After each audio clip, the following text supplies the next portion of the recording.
Good evening, everyone.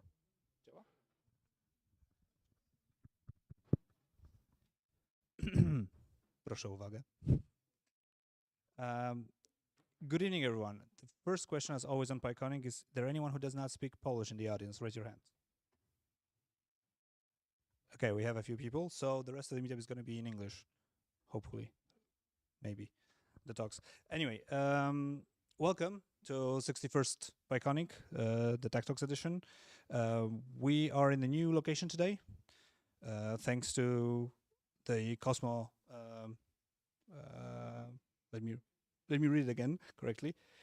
Koło Naukowe Kosmo Politechniki Krakowskiej, and thanks to the Politechnika for allowing us to do the meetup over here. I see a lot of new faces for whom it's the first Pykonik. Okay, lots of like about third, maybe half the people. That's good. Okay, so as I mentioned, thanks to Cosmo, we have the access to the venue. If you want to learn more, here are a few people. Raise your hands, please, from the Cosmo, so we can talk to them and learn more what they do. We also have other sponsors of the events today. So we have Deployed, who have a few people here. They can have some stuff from Deployed, and Deployed is also sponsoring the pizza. We're going to have a pizza after the first talk of today. What else? We also have CLUG sponsoring the streaming and recording of the day. And we're also going to give 2 PyCharm licenses from JetBrains. Other than that, we are very time limited today. We need to leave the venue by about 8:30, so we're going to rush everything today. And the first talk of the day is going to be by vovcia. He's going to talk about embedded Python. Then after that, we're on the break. After the break, Łukasz is going to talk about mutation testing. After that, Władysław is going to talk about DVC. And after that, we're going to have a short lightning talk session. Who knows what the lightning talk is? Okay, most of the people. Cool. If you want to do a lightning talk, then that's going to be after Władysław's talk. If you don't know what a lightning talk is a 5-minute impromptu session. If you want to talk about something, you can just take the mic and talk about it, as long as we still have time at the end of the event. If you would like to do a lightning talk, please talk to us during the break so we can set it up. Yeah, as I mentioned, we need to leave the venue by about 8:30. Who from the people present is on Pykonik Discord already? Okay, if you're not on Pykonik Discord, you can go to discord.pykonik.org and join us there. The PyCharm licenses the competition will probably be run over there. And yeah, and after 8:30, we will move to continue the discussion in the nearby pub. And yeah, I think that's it. So without further ado, I'll give the microphone to vovcia, and he's going to talk about embedded Python.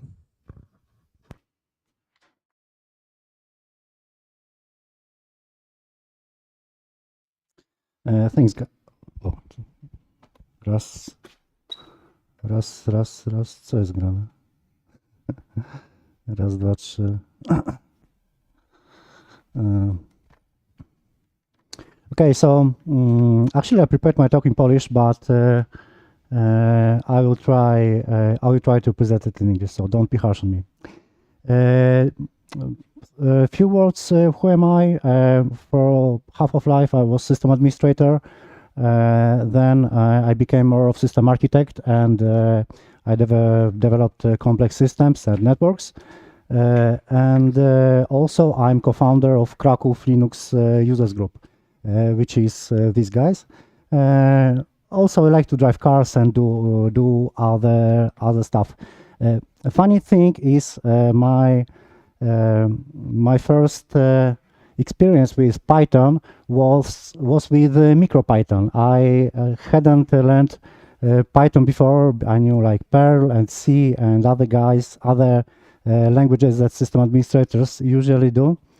But then I became interested in embedded systems. I wanted to try programming some, Arduino-like things and other stuff. And programming in C, it's not fun. It's a lot of work. You need to write a lot of code. Things could go wrong very easily. So when I first discovered that it is possible to run actually Python on these devices nowadays, I became very interested in it. So I learned MicroPython. I was developing in it for about 2 years. And then I learned regular Python and got job as a system programmer in Python language. So this is my background. Agenda for today is quite a lot. First, we're gonna talk a little bit about what are microcontrollers. Then I'll show you which firmware can you use to run Python on it.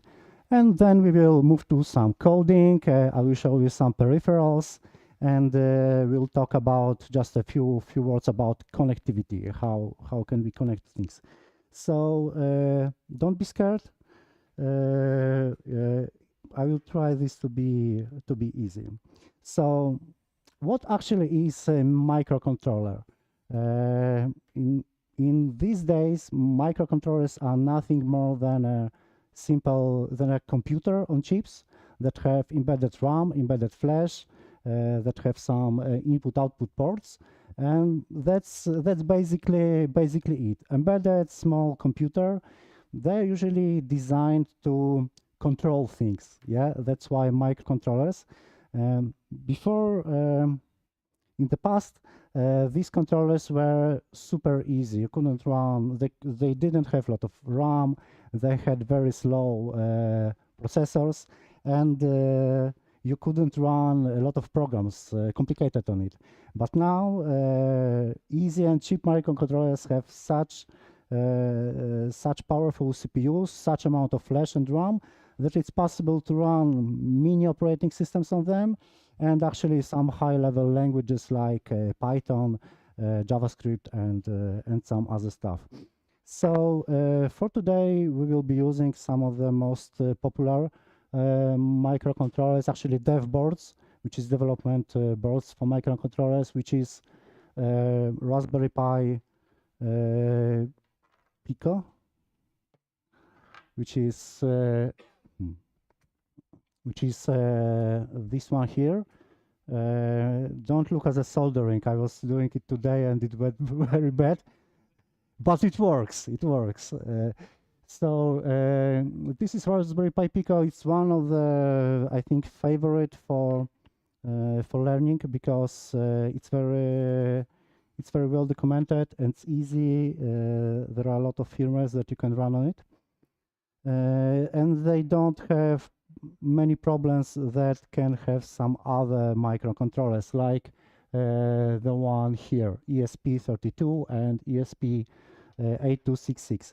These microcontrollers actually are cheaper, are more popular than the Raspberry Pico, but they have a lot of problems, and developing on them is not very easy. But they are cheap, and they have some other cool stuff.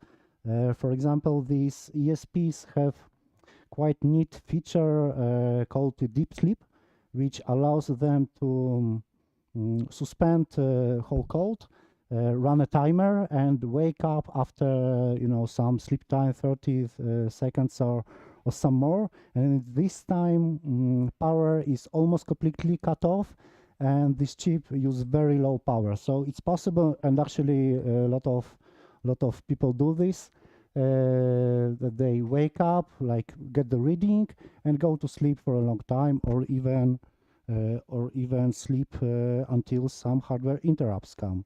So that's why they can become very low power solutions. So what about firmware? There are two main firmwares for Python available for embedded systems. They're called MicroPython and CircuitPython. It's quite important not to confuse them, because if you don't know the difference, you can end up trying to run MicroPython code in CircuitPython and vice versa, and it just doesn't work. You can pull your hair while doing this. So MicroPython is more powerful solution. It's the original Python for embedded. It has more ports than CircuitPython, which means that it runs on more chips, more hardware is supported by MicroPython and by CircuitPython. CircuitPython is done by this company called Adafruit. They sell their own boards. They also develop CircuitPython for some boards like Raspberry Pico. They develop own models, and CircuitPython is more simplified version of MicroPython. It's more for students, for learning. Developing in CircuitPython is easier than in MicroPython. Okay, so what about and also it's not like forks.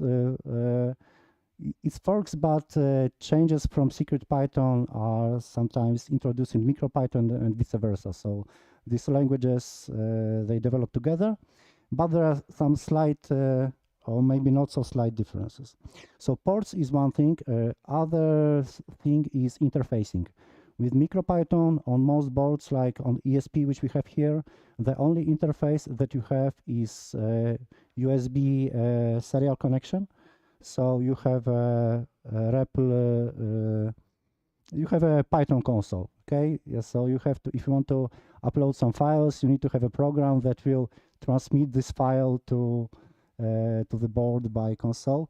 This is not true for all boards. There is PyBoard made by guys from MicroPython, which have this other mode.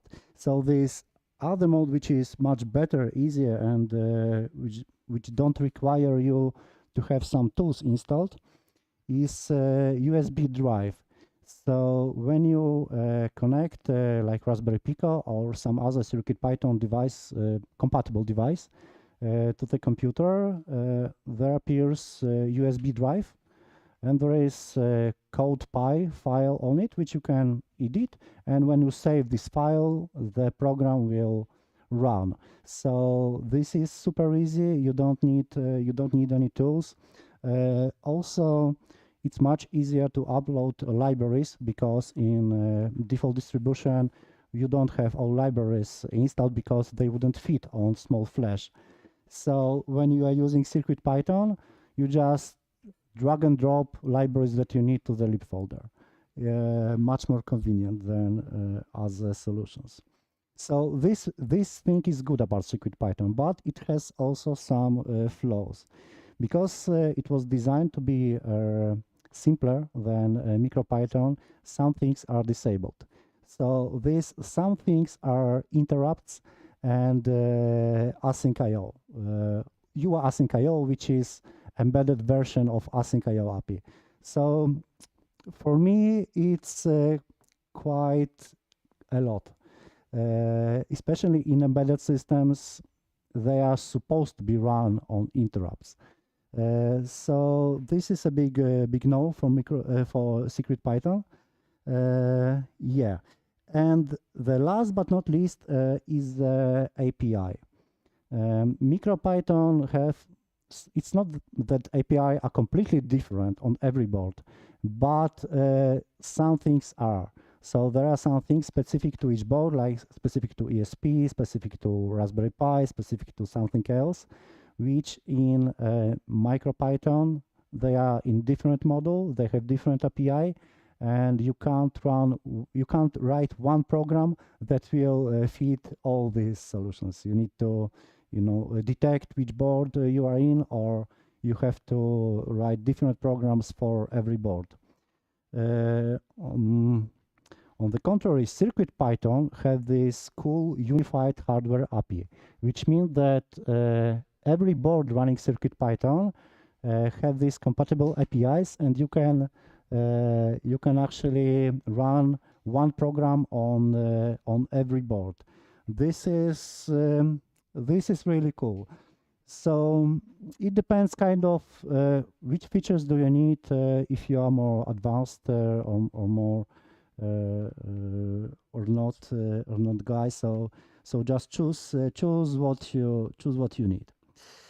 Okay, so I don't have internet here, but I will just show you, maybe if you switch to, okay. So how to run, how to flash CircuitPython on Raspberry Pi. First, you need to put Raspberry Pi in the booting mode, flashing mode, which you do by holding this boot selector.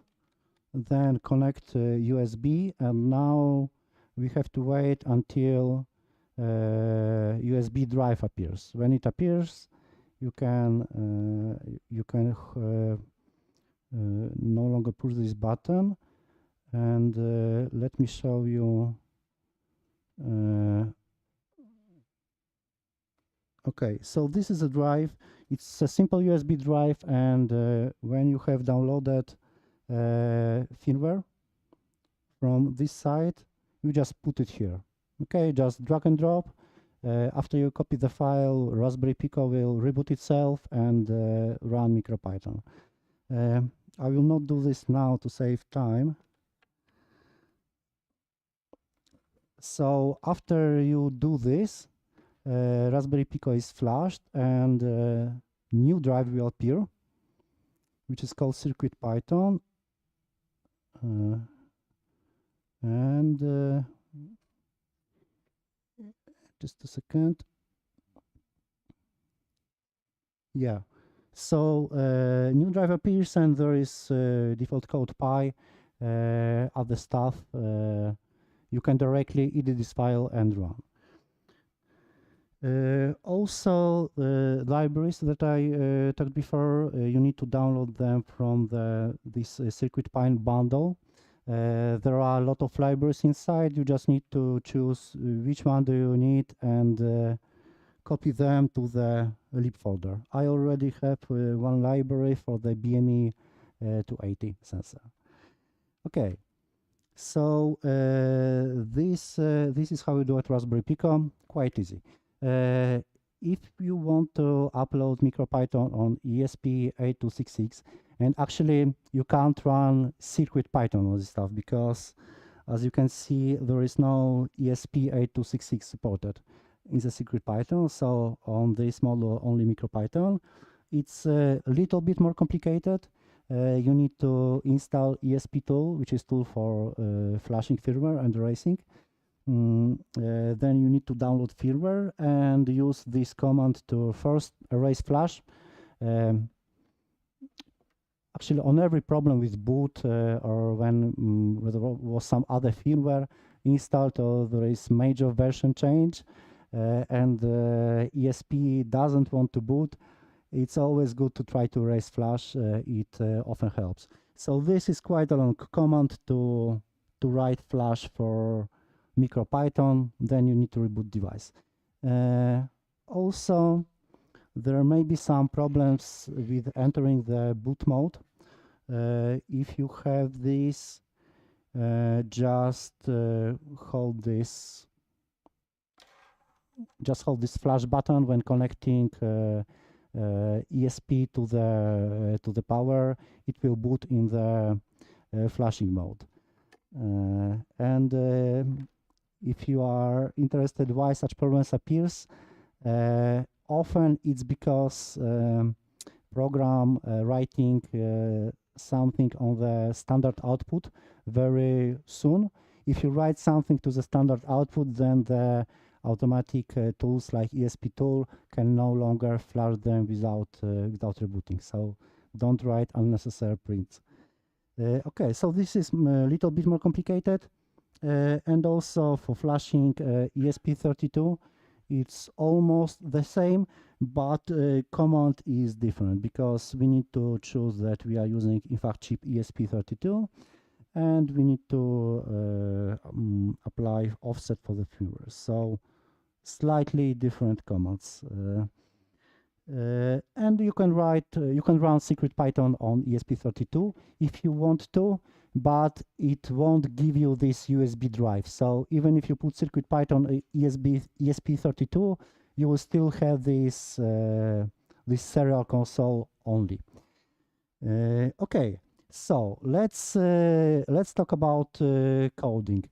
What do you need? So Tony is my favorite tool because it's like for kindergarten. It's for kids, and it's very easy to use it. I use it on Windows often. If someone uses VS Code or the open source code, there is CircuitPython extension which runs nice. It can flash and it can upload files to the CircuitPython. There are some possibilities to use PyCharm for developing. You just need to disable auto saving and open folder with CircuitPython. And also for the lazy guys or for system administrators, Vim and tools for manually copying files. Okay, so let's open Tony.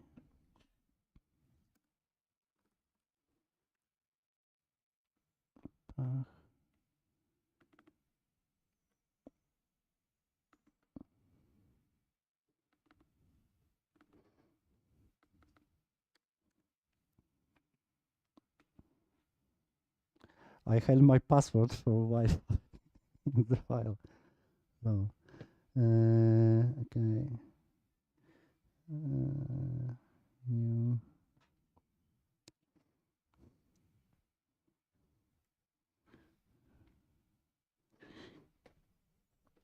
Okay, so Pico is connected. We need to switch to CircuitPython mode. Okay, we are connected. Let's check if... First, let's praise the gods of live demo, and then we can try. Let's try just some hello world. Okay, so it works. Good. Yeah. What you can connect to microcontrollers? I didn't want to show you some lazy LED stuff, and I wanted to show you something a little bit interesting. Some of the most used or quite popular bus for interfacing is I2C. This is a bus for connecting electronic devices. It's multi-master and multi-slave. So you can have many devices connected to the same wires, talking to each other. So you can have, like, on the just few wires, a lot of devices. Each device have its own address. Okay, so let's try to use it. We have some example I2C device here, which is the okay. This is the BME sensor. It's a temperature, humidity, and pressure sensor with I2C interface. This is connected to Raspberry Pi Pico to these ports. So we have ground power.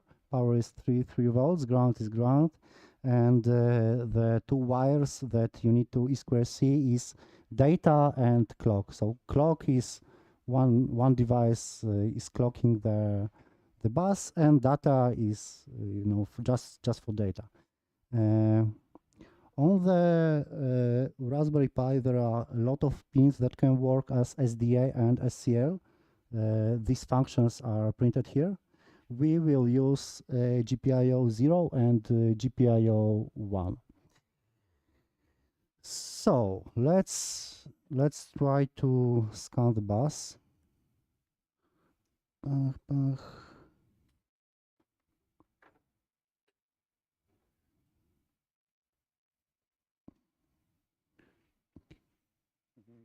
Okay. So this is CircuitPython. On every board there is a board module and bus.io module.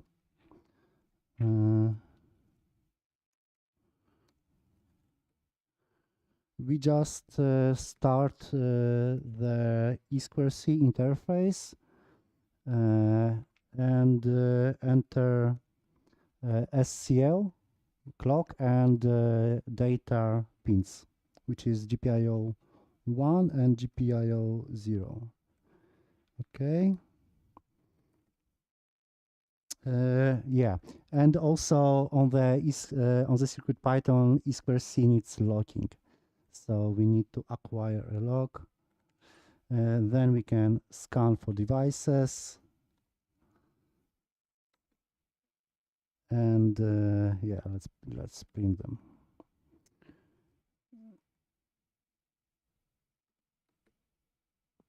And unlock the bus. Okay, so let's try this. Ooh.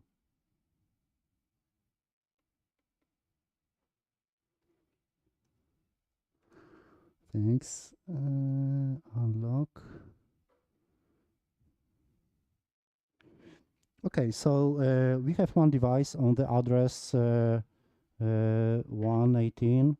I can show you then what will happen if I disconnect one of the pins. Okay, so I disconnected probably SDA. Let's run this code one more time. Yeah, and we have error because system detected that some of the pins are not connected. Okay, let's connect it back.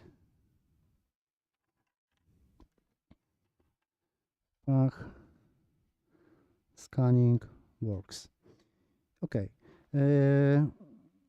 let's try to actually read the sensor. I don't want to write code on my own because that's why we have libraries. Actually, reading for BMA 280 is about a page of code. So let's use this this module.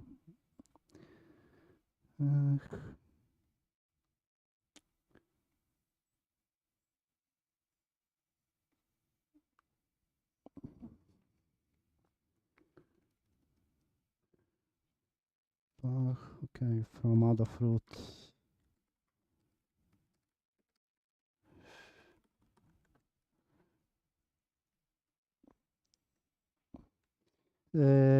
So there are 3 modes of operation for this model in the Adafruit BME. We use the most basic operation. Okay, so we have E2C, and now we need to connect to the BME 280. So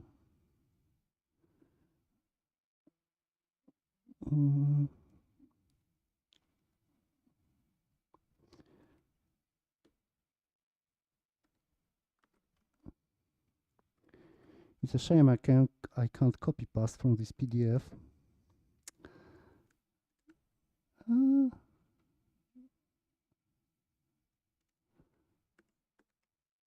E2C, first with the bus and the address. Okay, let's check if this works. So okay, and let's read the temperature.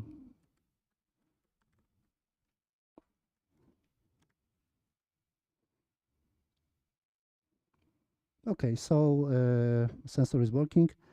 Thank you, Gatsov live demo. Yeah, so this is simple interfacing with E2C bus. You can have a lot of peripherals that work on this. It's like all kind of sensors, and really a lot of stuff. Screens also run on E2C, so popular. Other stuff that I wanted to show you is digital I/O, GPIO. So this is method when you want to run just control single pins. So how to drive GPIO? we need to know a few things.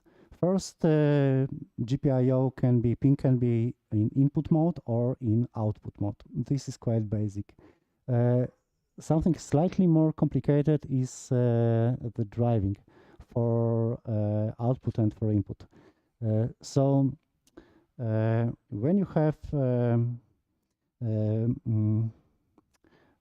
a like logic lever on a pin, you will have 0 for the low signal, some voltage for the high signal, and something in between is undetermined. So we can, if you, maybe it will be best if I show you this on the example.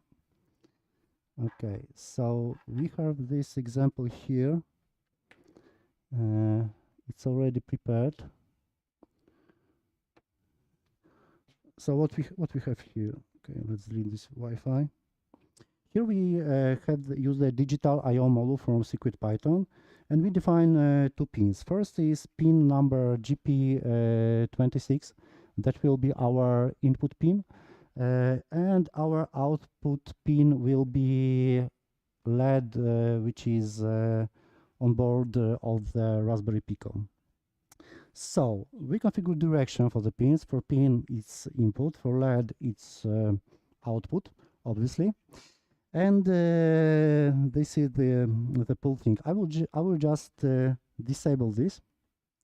Yeah, disable pulling, which means that we have no pull at all. We have open drain situation, which means that it's like nothing is connected to the line. Okay, let me try to run this. Just a second. Okay, I hope it's these wires. Okay, so program is running. I don't know if you can see this. Okay, so this LED is connected. As you can see, value of the pin GP26 is converted to is displayed on the LED. Yeah, with the NOT operator. So what will happen when I connect these pins to the ground? Okay, it's on, and now it's floating. You see, it's on and it's floating. The state is undetermined. It's like falls through all the time. Now we will apply pull, which is like a high resistor connected to the high state. Or maybe we start from down, okay? Which will be resistor connected to the ground. Okay, let's run this.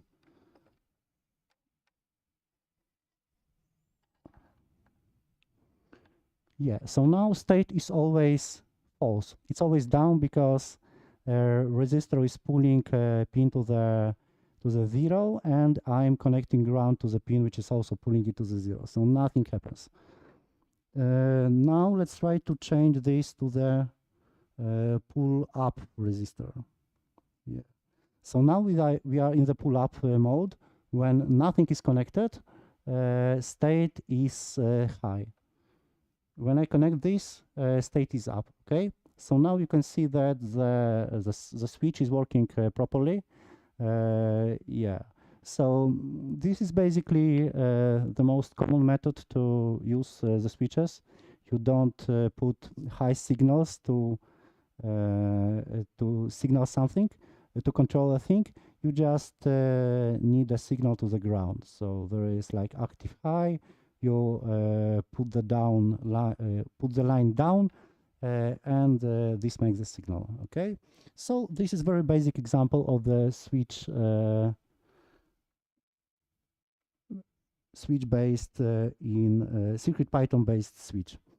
Yeah. I don't know how about you, but I really don't like this while true thing. Yeah, because I imagine, okay, now I have one switch, but after a minute or so, I will have two switches. Maybe I will have some third device. Maybe also I want to read some sensors, and yeah, there will be more things coming to this while loop. They can block something. Like if I'm reading BME sensor, I might not see changes of pin. I think you know where I'm going. So, uh, is it possible to do other way? Yes, but not in CircuitPython. We need to use MicroPython and the use of the interrupts. So interrupts, most of you know about interrupts in computer, in operating system. In embedded, interrupts are really just basically reacting to something happening on the pin. So we can react to voltage, to signal going from low to high. We can react to signal going from high to low. And also we can have like embedded timer that will send us an interrupt after some time have elapsed. Okay, so let's try this. Let's try this example.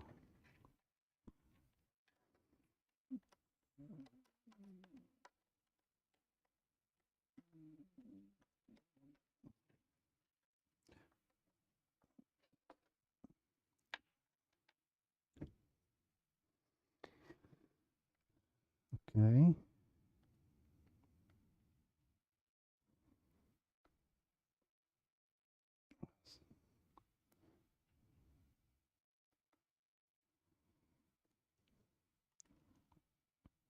Okay, so I use Pico.com as my serial console. You can use whatever you want. And for some reason, it's not working. I forgot to praise. Oh man.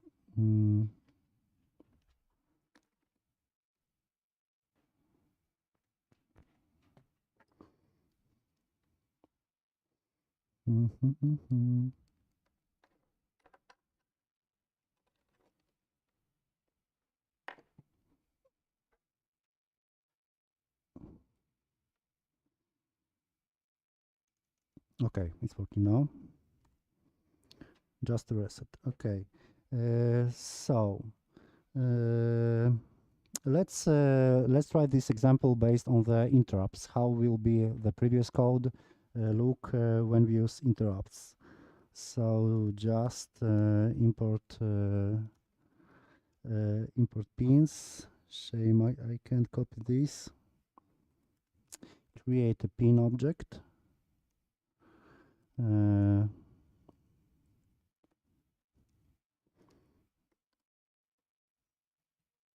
And as in previous example, we already know that we need to use pull up for this application. Okay. So. Aha. Tak. Tak. No.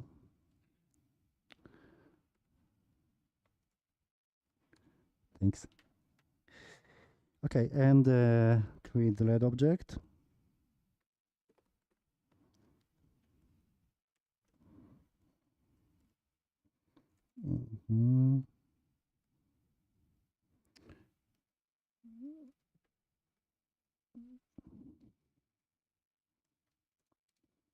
Okay, and create a handler.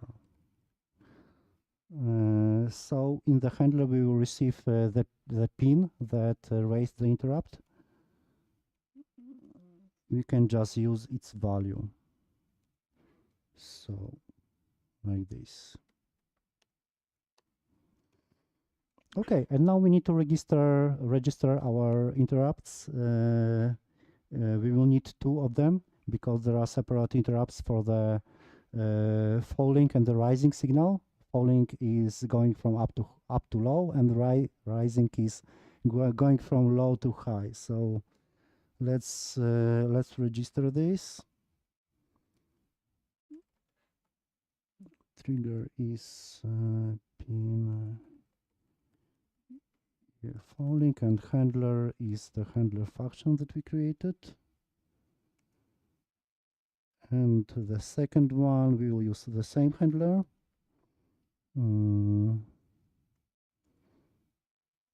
Yeah. Okay.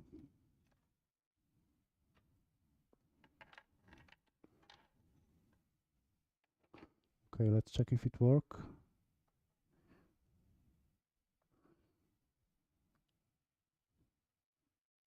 Oh, okay.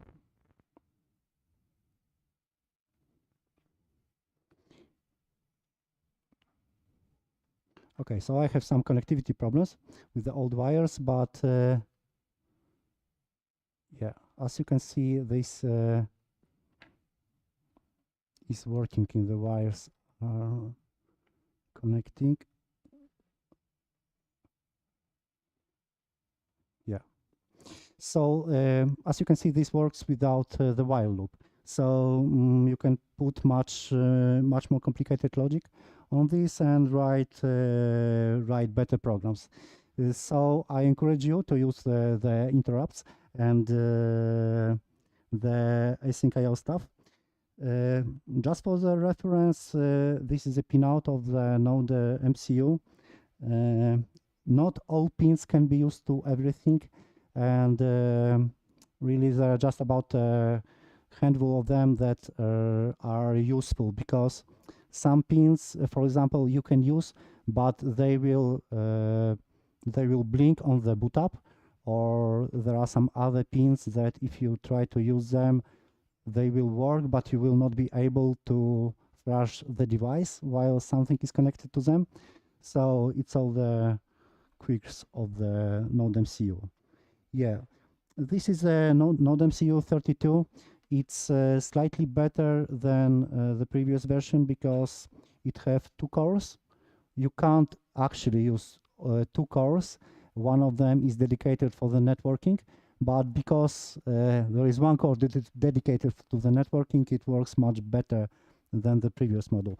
Also, this one have a Bluetooth Low Energy module, so you can have write application and just use Bluetooth like serial console, or write some characteristic. You can have your low energy device up and running quite easy. So it's also fun to use.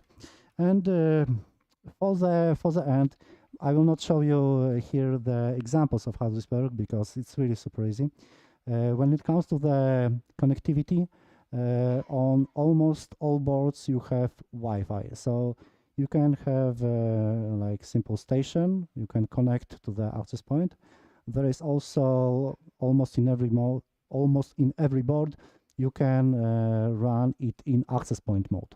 So you run an access point. There is some like web interface where there is your Python interpreter, and you can do it. Without connecting anything, just by the Wi-Fi. There is also Bluetooth Low Energy in CircuitPython, which, as you can see, it's quite simple model. If you want to scan, you need to use a loop. I think it's not fun because much better is a recent module for MicroPython, which is asynchronous AIO Bluetooth Low Energy. It's basically Bluetooth module in async IO framework. So it works really cool, and you can use all your async techniques when dealing with it. And also, of course, MicroPython have Wi-Fi. As you can see, running Wi-Fi is slightly different. In MicroPython, there is network module and some commands. In CircuitPython, there is Wi-Fi module. Yeah. So this one, actually, I didn't play with it. When it comes to Bluetooth, my project was based on Arduino, so in C. But I look forward to check if how this asynchronous input-output Bluetooth really works. And just for the end, I can also show you the previous example with the simple Hall sensor. So Hall sensor is a sensor of a magnetic force. Okay, I just need to connect it and hopefully.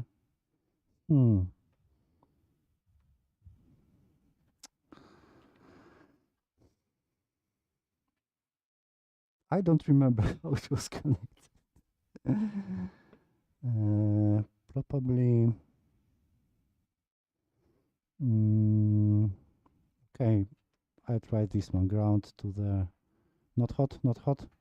Okay. Still not hot. Okay. Okay, let's try to run this code.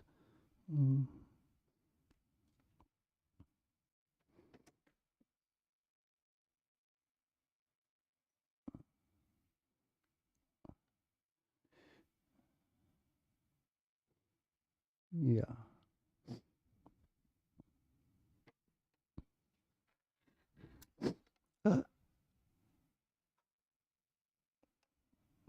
Okay, is it working still? Yeah, cool. Okay, so here we have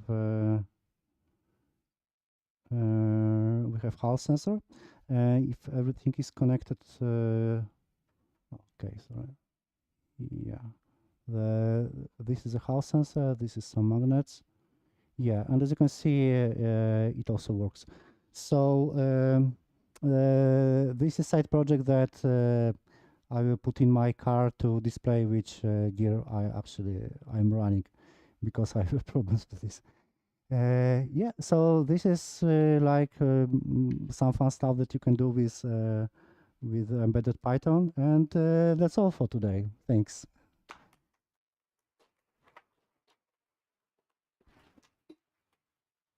Do you maybe have some questions?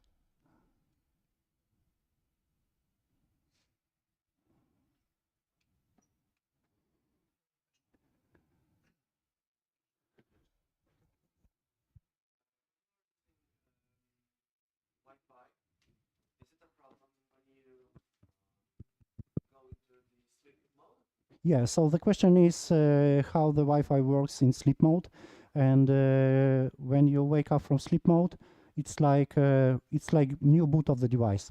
So you just connect to the Wi-Fi. You don't have previous variables. There is some in the RTC module in ESP32. There are some bytes, like a few bytes that you can use to pass it to the next run of your program. So if you want to save some state, there is the only possibility if you don't want to write to flash, which I don't recommend, but yeah, after sleep you just run the program and connect to Wi-Fi. It takes a few seconds. Like the best I could do was on ESP8266, I needed 10 seconds to connect to Wi-Fi, connect to Mosquito server, send some data, and go to sleep.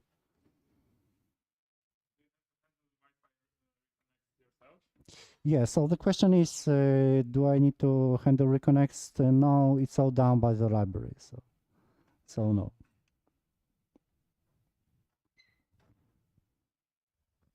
Yes, hello guys.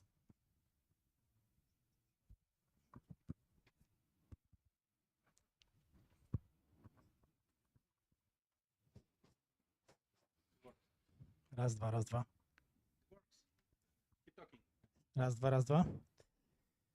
Okay, hello. My name is Piotr. I've actually got two questions for you.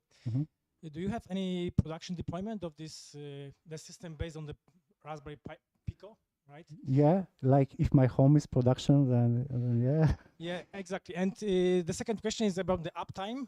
How long do you use, you've been using this Pico? Yeah. So if you write some very basic stuff and keep running, you don't do much new things. It is possible to run for months without any problems. But I personally wouldn't put any mission critical programs on this kind of software.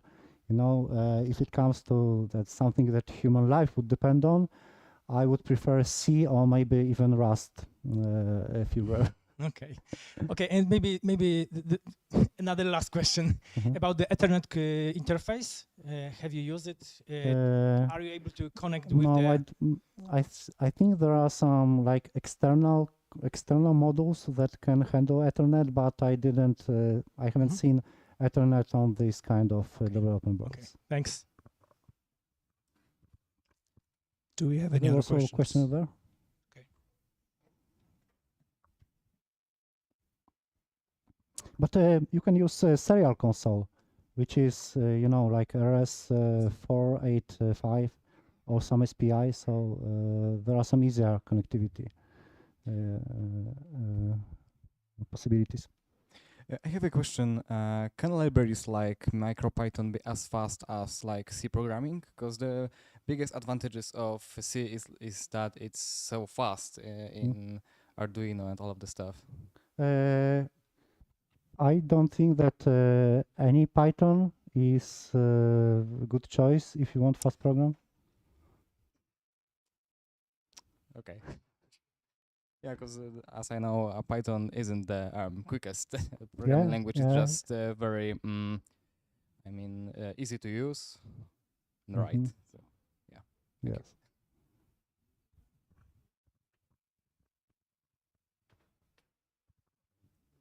As I understand, it is better to use those microcontrollers for prototyping. Some smart like these devices dev boards. Really custom cases. Yeah. Yes. Probably yes. You can use these dev kits like Raspberry Pico and Node MCU for the prototyping, and then after you know exactly what do you need, you can buy like the proper chip which has only this hardware that you need, and you know, put it in the small box and use less power. Yeah, so these dev boards are for the prototyping, of course. Yeah. Do we have any more questions?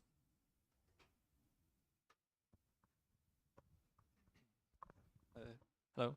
Is any chance to sorry? How do you test it? Is any chance to write some unit test for this, or? Yeah, actually, I had tested. I had a talk a few years ago on the sesja Linuxowa in Wrocław, where I was talking about Jenkins. So I did use Jenkins to test this stuff. It was like Git hooks, which compiled and uploaded firmware with test program to the board, and it was more a functional test.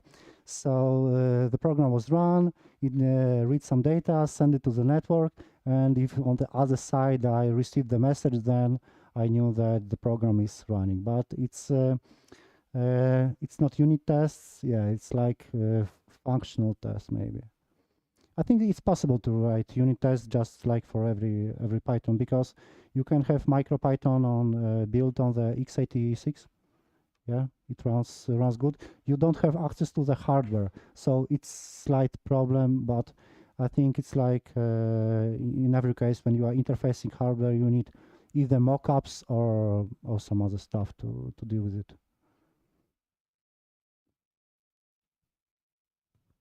Any more questions? Okay, so if there are no more questions, there's one question.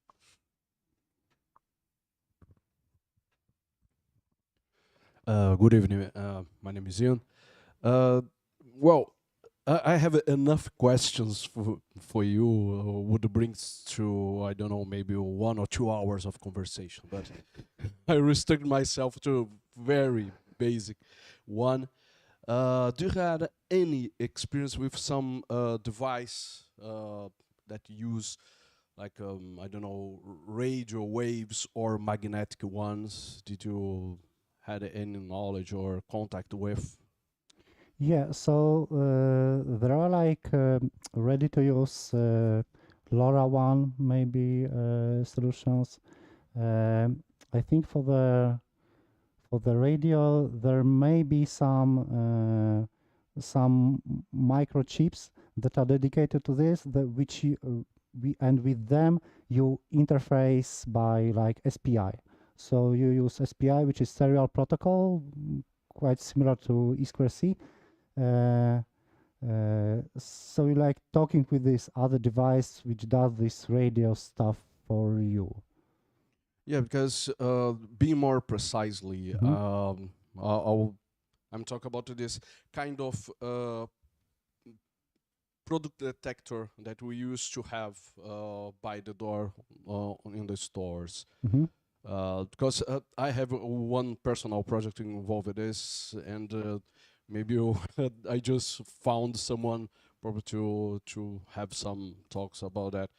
But it is still your answer is going to this direction, even Yes, if I think there are some like NRF models or some other dedicated radio models which are designed to use this stuff.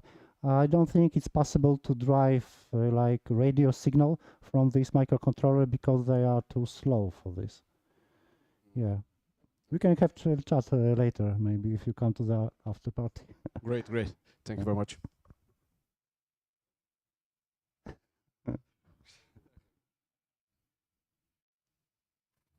Okay, any more questions? If we don't have any more questions, then a round of applause for vovcia, please. And Thanks.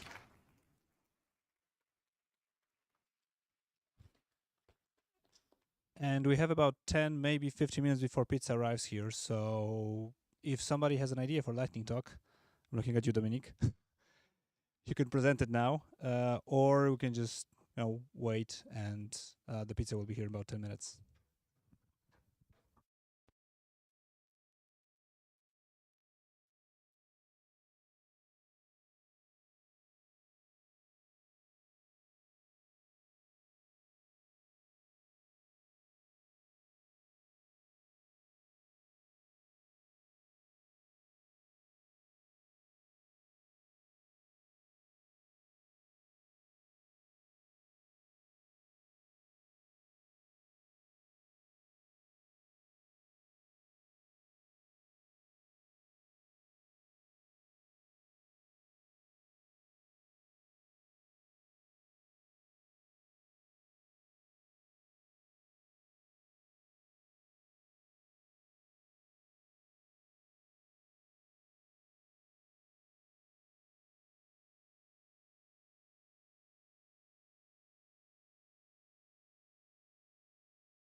Zapraszamy tutaj. Można się częstować różnymi naklejkami albo gadżetami, także zapraszamy.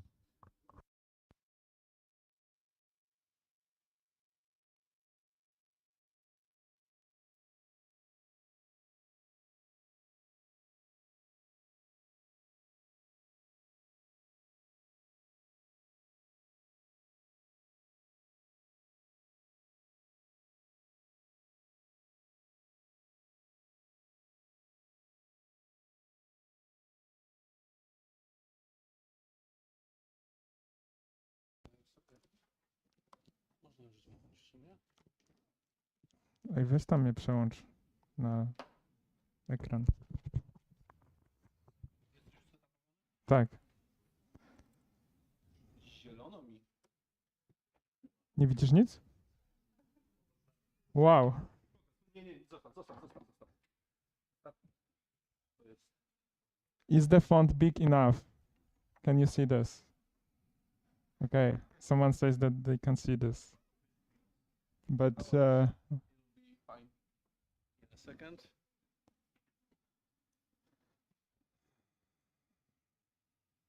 And nope. Tu też jest coś nie tak. Ciekawe. mogę się przełączyć do innego inputu. Co zawsze problemy. Czekaj, przełączę się w inny kabel, może zadziała. W inny slot. Mówisz?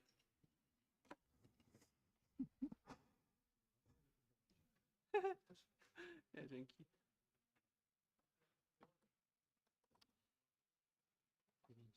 Widzi, dalej zielono. To napraw.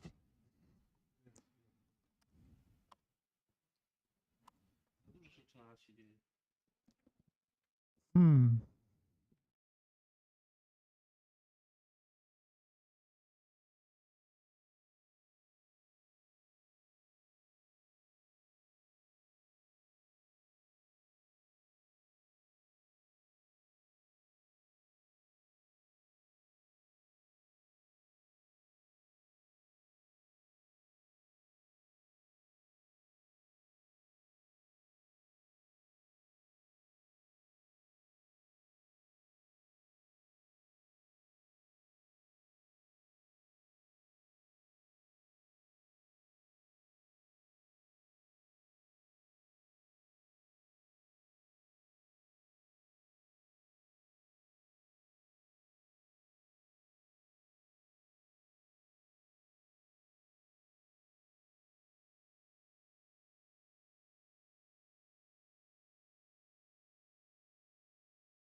1, 2, 1, 2, 3.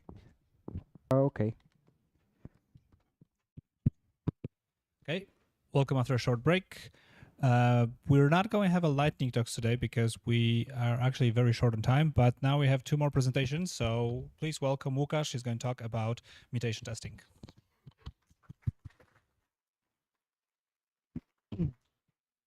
Hello, everyone. I guess many of you write software, but I have a question. How many of you write tests for your software? Raise your hand. Okay. How many of you know what is mutation testing about? Not too many. So I hope some of you will learn something new today. So let's start with the question. Sorry, my slides are in Polish, but I will try to translate them on the fly. Where the unit tests are good? Maybe you can answer. Do you have any idea, any suggestions? Okay, coverage is 1 point. When they test anything? Yeah, that's good. Okay, to speed it up a bit, the answer is, maybe I can go here. When they exist, because usually we have projects when the test doesn't exist. Oh, okay. When they are automated, this means that if they are run automatically, for example, with every commit on CI, when they are isolated, this means when we have multiple tests run in different order, the results should be the same. And when they test just one thing, so they allow us to easily identify the issue. When they are readable, so when you look at the test, you can just say, okay, this one is testing this function or this endpoint. And when they have high coverage, the best, from my experience, is the branch coverage. So, is it enough to say that the tests are good? Well, yes, but actually no. Because that's when we start talking about the mutation testing. Here we have an example of the function and the test. You can see that there is a bug in this function. There should be a return A. But our test is not able to detect this bug because there is no assert. It checks nothing. It just runs this function. And as you can expect, the coverage of this function will be 100%. Yeah, this is the output of the PyTest runner with the coverage. And it's 100%, but it checks nothing. It was not able to detect the issue. So this is where the mutation testing is to help us. So with mutation testing, we are able to check what our tests are not checking. Mutation. What is the mutation? Mutation is the slight change in our code that checks that if one of our tests fails after introducing this change. So as you can see here, this is the output from the tool called MutMut. I will talk about it later. It introduced 6 changes to our code, but 4 of them were not detected by our tests. One of them is changing this number here. Second of them is changing this sign here. Third of them is changing this number, and another one is changing this function call. So here are the tools that are to help us with mutation testing. There are two of them in Python. One of them is mutmut, and the other one is mutpy. It's legacy at this moment, I think. It's not supported. In Ruby, you can use mutant. In JavaScript, you can use striker.js. These are just examples. The mutation testing is a concept, and what library you will use, it just doesn't matter. Okay, so how you can use the mutmut library? There are 3 steps. You can first run all your tests with possible mutations that mutmut creates. You can then show results, and every mutation has its own ID. Then you can show the mutation with the output like here, for example, by using mutmut show with the ID of the mutation. And then you can write a new test to fix this mutation, to kill it. So it's time for demo. I have small application here with just a single function. Is the font big enough? Yes. Okay. So I suspect that many of you know what is FizzBuzz about. If the number is divisible by 5 and 3, it should print FizzBuzz. If it's divisible by 3, it should print Fizz. If it's divisible by 5, it should print Buzz. And if it's not divisible by one of these numbers, it should print this number. And we can use it like, for example, like this. I'm using FizzBuzz.py file, and I'm asking for the numbers from 1 to 50, and here is the result. And I have some tests for this function. You can see that the coverage is 100%, and the tests are here. But those tests has one issue. Here, everything is correct. We are testing if the numbers 3, 6, 9, and 18 will result in the string Fizz. Here is the same situation with the Buzz, but here the numbers should be divisible by both 5 and 3, and it should print Fizz Buzz. But our tests checks 2 parameters that are not allowed here. We are not expecting those arguments to produce Fizz or Buzz or Fizz Buzz. And yeah, this test is fine too. So what I'm about to do, we can run the mutmut. We can see that it detected that it can produce 20 mutations, and 3 of them survived. 17 of them were killed successfully. We can then show the mutmut results. And here we have the IDs of mutations that survived, and we can mutmut show the first one. Okay, it changed this sign here, and this mutation was not detected by our tests. There was also mutmut show 5. Yeah, this is the same mutation here, and mutmut show 10.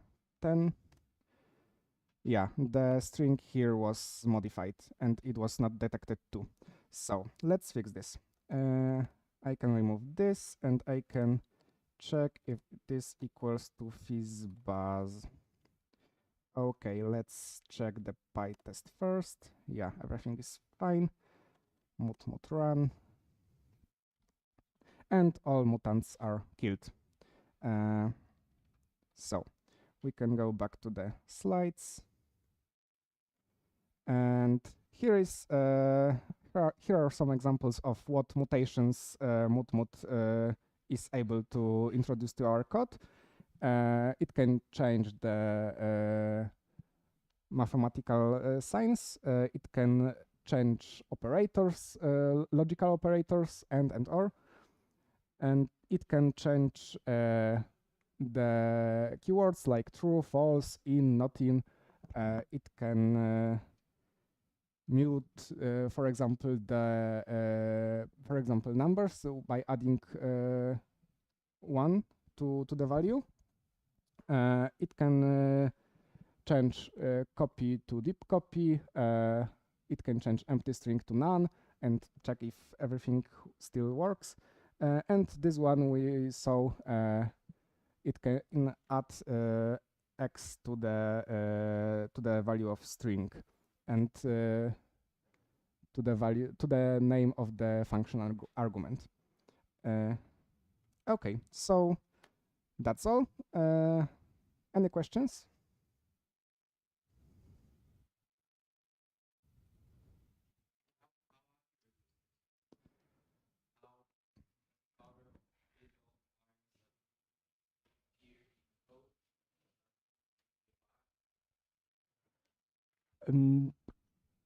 Could you say it louder a bit? Maybe to the microphone. Okay. Hi, I'm Sebastian. I was wondering how accurate is mut because it's showing all the variants that could go wrong and is showing the bugs. And when you use it, you've been using it obviously. So I was wondering whether it actually finds all the bugs that are possible in the code. It depends on the tool because the mutation testing is a concept and it does not cover all the possible mutations that are possible to introduce.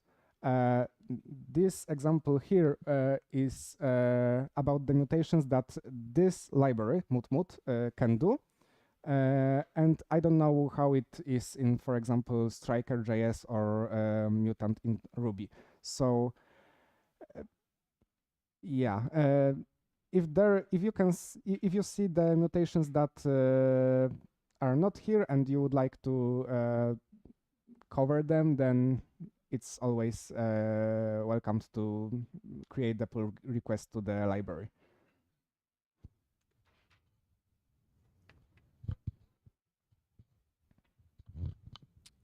Any more questions? Hi, I'm Sebastian too. A very nice talk. I wanted to ask you, do you use mutation testing in production? Well, not production, but like real world on a daily basis. Yes and no. It depends. Yeah, we are using mutation testing in our small Django packages to test them, but not on the full Django project. Thank you.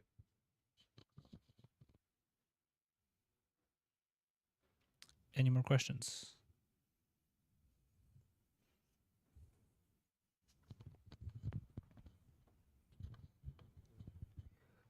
Is it possible that the mutation will not change the output? So the result of the test will stay the same and the output will stay the same. What do you mean by the output? For example, let's say you add 1 to an integer, but then it is divided in the function by 2 with true divide. And so the output of the function stays the same,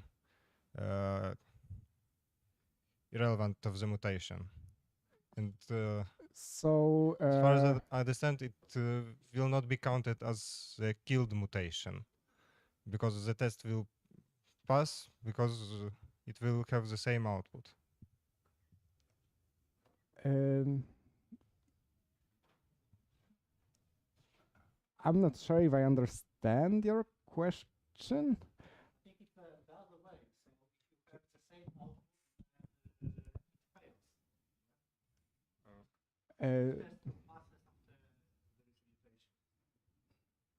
Yeah, that's it. Yeah, exactly. If the tests after the mutation, after introducing the mutation, if all your test suite passes, then the mutation is not killed. So it will be in the output. Now I get it. Thanks. Okay, so because we have one more presentation for today and we need to leave in start leaving in 20, 30 minutes. So if you have any more questions to Łukasz, you can ask them later to Łukasz at the after party or the continuation of the discussion in the pub. And in the meantime, please a round of applause to Łukasz.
Can you hear me well?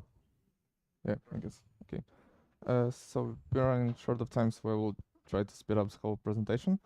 So my name is Vladimir Fedoruk. I'm a full stack developer at Deployed, and today I'm going to give you a presentation on DVC, and I will try to show you how it can come in handy when it comes to working with large files within a Git project. So before we start, I would like you to imagine a situation when you and your friend are working together on a project in Python. I can imagine something like that. And you decided to use a lot of cool tools from the Python ecosystem. But most importantly, you decided to use Git and GitHub as a means of keeping your code base organized and to collaborate and to keep tracks of code changes. Um, yeah. While working on this project, you collected quite a database of the data related to the issue you aim to solve. But because the time is up and you're running short of time, you decided to keep all the data in one single file, namely CSV file. And since it's only one file, you decided to push it to GitHub, because why not? And since there are only two of you who work on this project, you decided to use centralized Git workflow, so there is only one branch and you constantly push and pull and merge, rebase, etc. And that's where the troubles begin. Imagine you're starting working on a feature X development. You pull the code from the remote. You have this data on your local system, and you notice that you need to slightly change the data to adjust it to the feature you're developing. So you make those changes, and you push them back.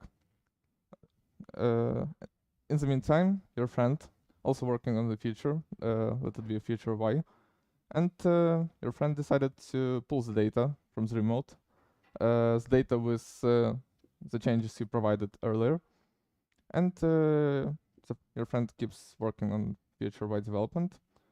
But unfortunately, at some point, they notice that something goes wrong, and your friend is really sad about it. So, what options does your friend have?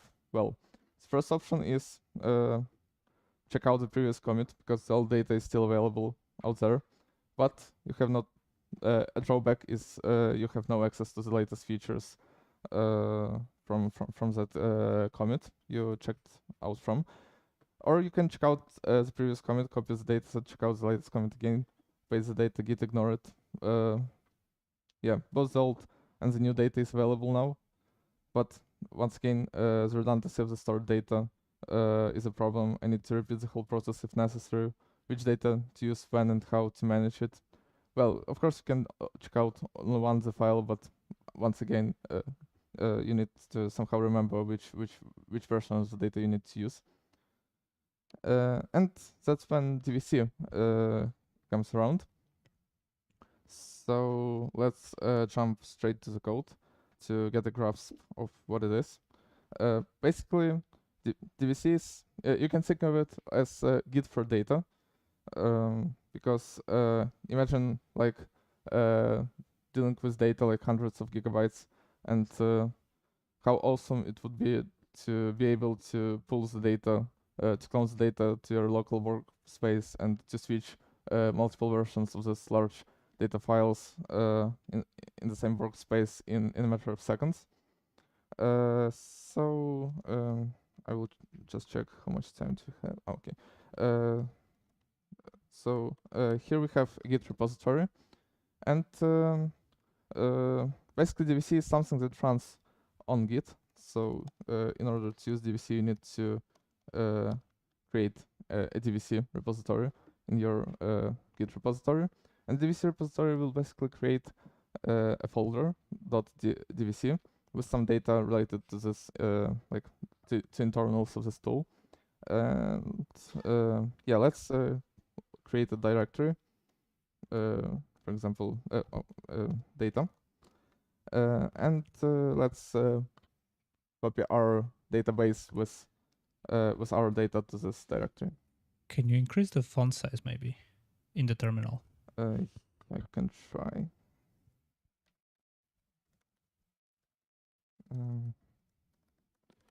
Maybe I can use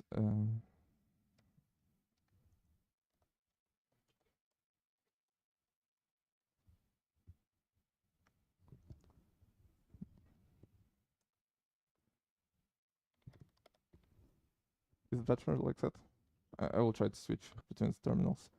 So we created our data, and yeah, let's see what we got here. Oh, yeah, sure. We need to, yeah.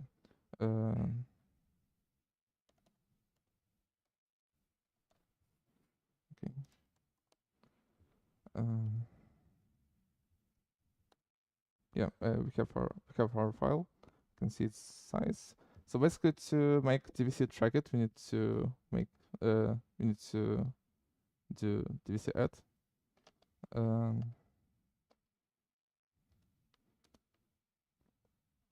And here, what actually happened? DVC moved our file to the cache directory, which is basically a content addressable storage. So it created a file data DVC, which contains actual address of the storage as an MD5 hash. And we can see, for instance, that we here have a folder 3e, which is the first two characters of that hash. And inside of it, we have the rest .dir.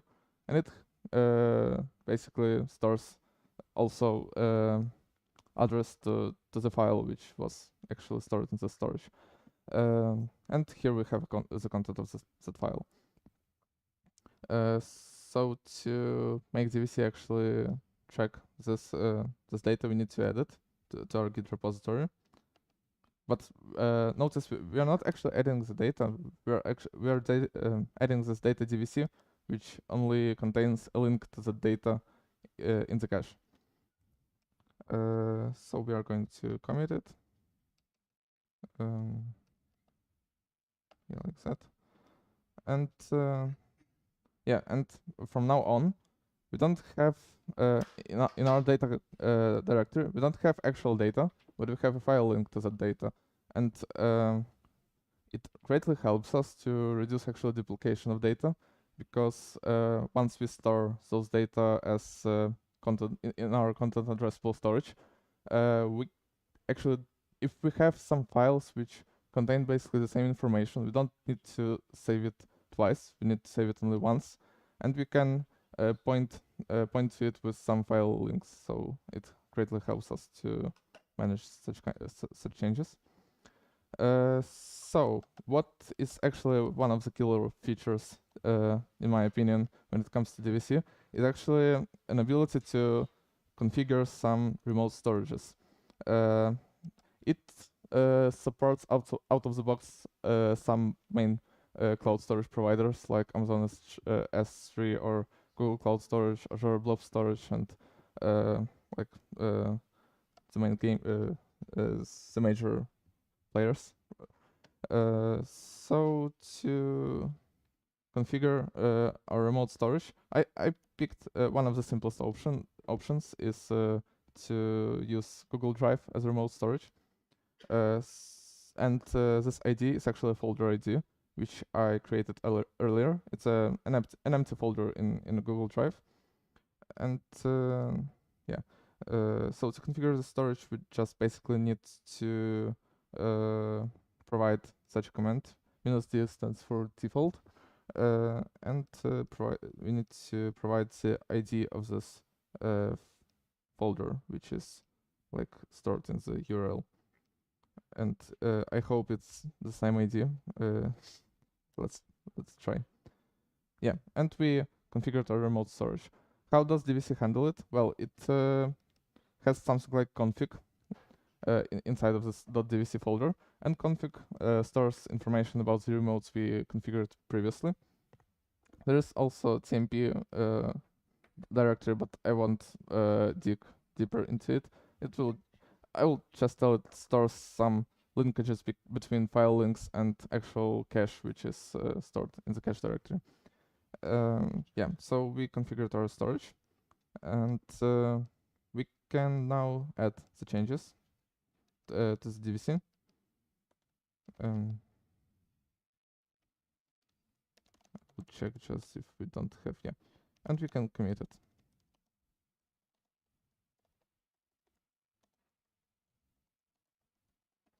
From now on, our project is aware of where to fetch the data once we need them. So basically, we can push it to the storage. Didn't push it yet automatically. To do it, we need to manually call DVC push. And here it can hang for a while because of the internet connectivity, but I think it will finish soon. Yeah. So what? Yeah, it's finished. So what can we do now? Actually, we can completely get rid of our data locally. For instance, we can remove the whole data directory altogether. We can also remove DVC cache.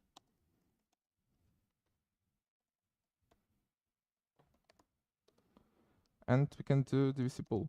And DVC pull will basically pull the data from the storage, and it will appear once again in the cache directory, which will be recreated because we deleted it. And yeah, so let's slightly now we can try to. Oh, actually, it's not fetching for some reason. That's weird. Yeah, we can see actually that there's the same data stored previously in the cache directory, but in the Google Drive. Yeah, so we added this data, and now we can try to tinker around with data. Here I have a simple Jupyter notebook with some basic data exploration. So we can load this data CSV as a pandas data frame, and we can see that there are some entries, almost 7,000 entries, and this file contains some articles, like news articles scrapped from most known like web pages with Polish news somewhere in November, I guess, in the end of November last year. And we can, yeah, we see that it's 500.4 plus kilobytes, and we can try to modify the data because we see there are some nullable values in the data, so we can get rid of it altogether. And we can print the info once again. We see that the size is much smaller now, and there are no nullable entries anymore. So we can actually save it to the same DVC CSV file once again, and we can check our data to see if it's saved correctly. Yeah, it has saved correctly because the size is still like this small one. And yeah, so in order to track this change with DVC, we can add this data with DVC add data. And DVC prompts us to also add data DVC because data DVC now, as you can notice, contains another like link, another address to that content addressable storage, and it contains also a different value of size, which is also expected.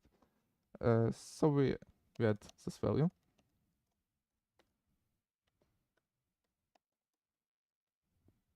And we also need to commit it.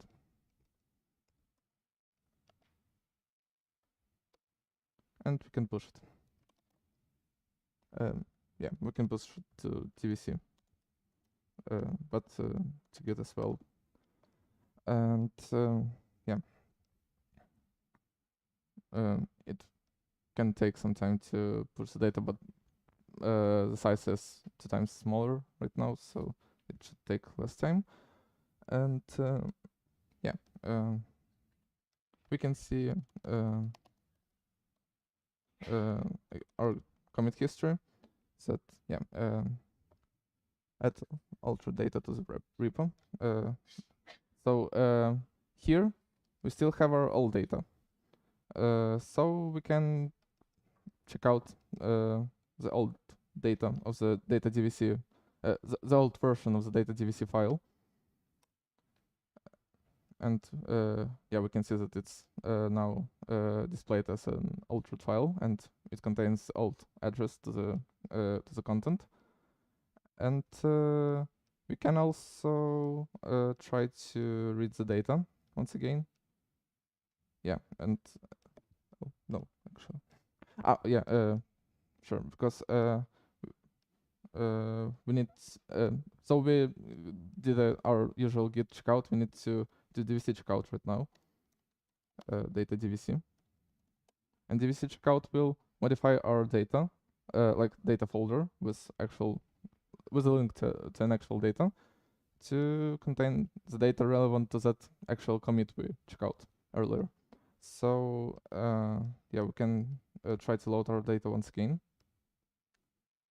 and we see that the old data is back.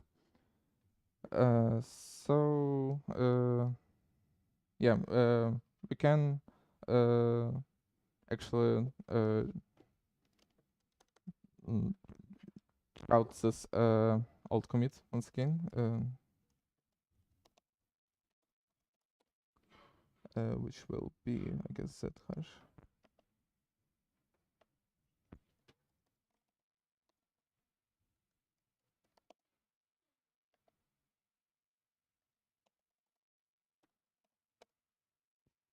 Yeah, so the data DVC is no longer seen as an altered one, and we should once again do DVC checkout to update the link to the data, and we can load the data once again. And the data is still smaller. So we got the newest version of our data back. And yeah, and what is another killer feature of DVC is actually that it can treat our Git repositories as some kind of data storages. So here we have an external repo, which also have DVC project in it. And we can list actually data which we can access through this external repo, for instance, data XML. And what can we do? We can import such data in our internal project. For instance, we can import this data XML file. And this data XML file will appear in our workspace once one is pulled. And we can also, like, when it's in, we can also track it with Git and with DVC. But I would like you to notice the difference because yeah, in our usual data DVC, there is no information about being like external data, and here we have actually information related to where this data comes from. For instance, this repo and revision log, which can be useful to update the data independently on our workflow. So once the external data is updated, we can also update it within our project using DVC update command. And yeah, I will not do it because we're running out of time. I will just yeah, I will just tell DVC helps us manage large data sets, make projects reproducible, and collaborate better. So yeah, why is it fast? Well, because it uses those ref links in the modern operational systems, but when the ref links are not available, it defaults to symbolic links, and when those are not available, it will try to use the hard links. And yeah, why is it memory efficient? Well, because it doesn't copy all the time the files you're using inside of your project, but it tries to address it based on the content. But it's not so convenient to access the data because the names are not readable anymore. But as you can see with this DVC list command, we can still see which data is accessible in some projects and try to pull it with DVC import command. And actually, a funny thing is that basically Git operates quite similarly, because in Git we can sorry, but we are out of time, literally. Yeah. Yeah, so if you're interested, you can just check it out later. And there's also a Python API, which is a cherry on top. Thanks.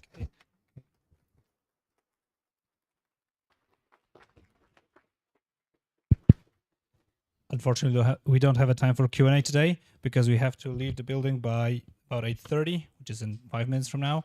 So if you want to ask questions to Władysław, I'm sure he'll be happy to answer those during the after party today. And yeah, so that's the end of the official part of the meeting, unfortunately, but we're moving to the next location and then we will continue from there. If you can leave the venue, yes. I'll get to that. If you leave the building, you will find Łukasz. Łukasz set up, so he will find you, and he will guide you to the next location. Yeah, I have 3 other announcements.